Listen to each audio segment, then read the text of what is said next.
जीवन में चलते चलते जीवन में चलते चलते आंसू आए तो खुद के आंसू खुद पोंछ लेना।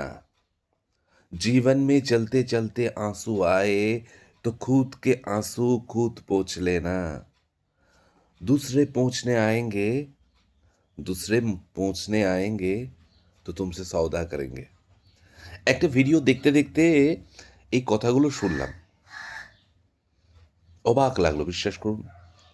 কেননা মানে এই কথাগুলো আমি অ্যাকচুয়ালি শুনছিলাম সেলিম খান সাহেবের মুখ থেকে।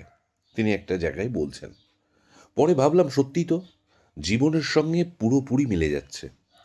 আজকের দিনে আপনি যাকে আপনার দুঃখটা বলবেন সেই কিন্তু সুযোগ নেবে, সেই আপনার উইক পয়েন্টে ঘাড়ে মারবে। তাই নিজে যখন দুঃখ পাবেন, নিজেই পেয়েছেন দুঃখটা, নিজেকেই ওই দুঃখটাকে কাটিয়ে আনন্দের মুহূর্তে ফিরে আসার কথা ভাবতে হবে। তাই বলছেন, आंसू आए तो खुद पहुँच लेना, दूसरे पहुँचने आएंगे তো তুমসে সওদা করেঙ্গে।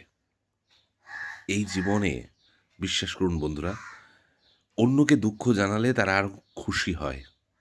তাই নিজের দুঃখ থেকে কিভাবে বেরোবেন নিজেকেই ভাবতে হবে। টাটা।